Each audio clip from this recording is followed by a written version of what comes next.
Rules that no one follows. All right, this title is very self-explanatory. Now, all these rules usually boil down to these three things. 1, majority of people don't follow the rule. 2, it's not enforced. And 3, it's just outdated as hell that it just seems stupid today. Or 4, my bonus one, it's just minuscule as hell and no one gives a fuck. And there you go. There are the reasons as to why some rules on this list are not followed. Now, we're going to start with the very obvious one, jaywalking. Other people in society just decide, you know what, let's just jaywalk, so I jaywalk. I don't care. Now, I already know there's some nerd in the comments like, well, so if they all jump off a cliff, are you gonna follow? I already know. There's gonna be one person in the comments that says that bullshit. But yeah, no one really enforces it. And yeah, imagine you get thrown in the slammer for jaywalking. You're in there with goddamn Cupcake and Big T, and they're built like The Rock. Okay, anyway, yeah, no, that is very rare that you go to jail for jaywalking. But I don't know, maybe some of you have gotten a fine for it. I don't know, maybe in like urban areas,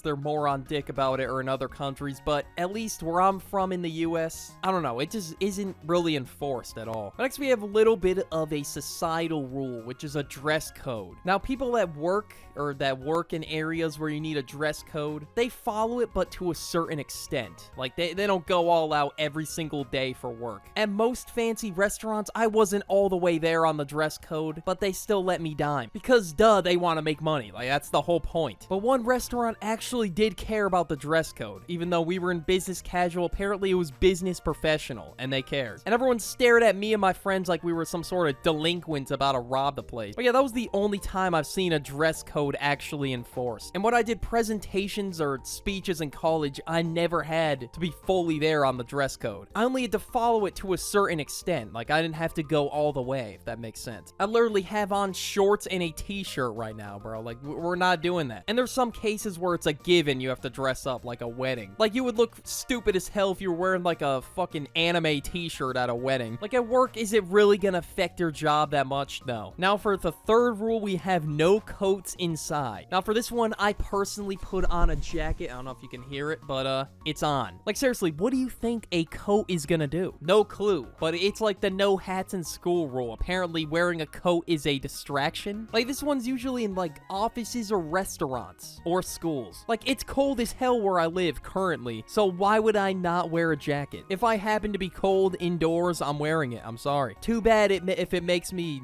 I don't know, socially unacceptable or whatever. Like, it's like one of those, like, on a technicality social etiquette type of rules. It just feels super outdated. Like, it was like one of those 1920s rules. Generally, I've never heard someone say, wow, that's rude, he has his coat on. Like, okay. Like, if it's cold, it's cold. Who the hell cares? Now, as I'm reading on, like, Google AI or whatever, it says the purpose of this rule is it can be disruptive, a distraction, and it can take up space in the room and make people feel cluttered. My bad if I'm making everyone feel cluttered. Like, bro, what? How does that make, unless you're sitting right next to them, how would that make them feel cluttered? So where would you put your jacket if it's a tight space? But yeah, guys, it's considered rude. Don't do it. I don't know, maybe some of you out there are watching this with your parents. They're gonna call me an adult-padded delinquent for saying such blasphemy. Anyways, next we have no yawning in public. Now, the only person I've seen enforce this rule was my first grade teacher. Now, for this one, I guess I could see the vision somewhat. Like, yes, of course, yawn in public, but don't do it in front of my face. I don't want to smell your stank-ass coffee breath. But if you're tired, you're tired, bro. Like, apparently just yawning in public as a whole, even if you didn't do the stank-ass breath method and yawned right in someone's face, it's still considered rude. Apparently, I mean, what else am I supposed to do? Like, I'd rather enforce the rule, no pissing in between two dudes at a urinal with no dividers.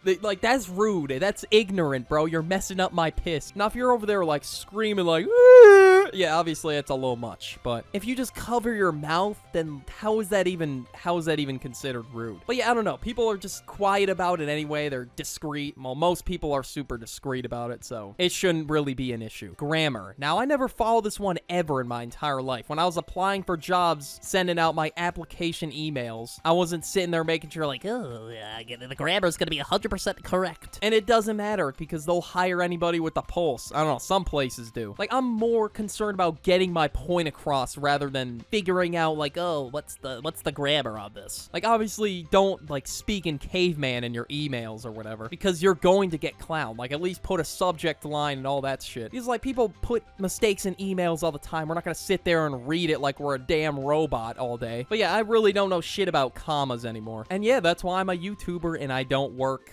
for anybody else. But yeah, case closed. It is not that deep when you make a grammatical mistake. And if it is, then I don't know, man. It just says more about them than it says you. Like, all that should matter is if your email is coherent and it gets the point across. This next rule is a little bit niche. Don't read a book or a magazine if you're not gonna buy it. How am I supposed to know what it's about? Why would I want to just buy a book based on the title? Like, that's just stupid. Now, if I were to buy a book, I don't know. Never buying a book again. I mean, sometimes I read, but barely read over here. But if I were to hypothetically buy a book, I would want to preview at least like 5 pages or maybe a couple pages. Like, I need to know at least what it's about a little bit. Like, come on, bro. And this one's kind of just outdated. I mean, everyone has an ebook or like Amazon books with a preview before they buy it. Like, there's a couple pages that you can read before you buy the book. Like, there's no way this rule is actually enforced. Like, I looked it up and it said no one follows it, so it must be true. Okay, yeah, I'm actually that much of a lazy bum. I had to look it up on Google. Next, we have no cell phone zones. Now, people, of course, followed it when cell phones were first out, like if they had their goddamn BlackBerry, Nokia, or whatever. But at this point, like, I'm literally addicted to my phone. I'm always a drone on the phone when I'm doing nothing. But yeah, don't do that. It's very bad.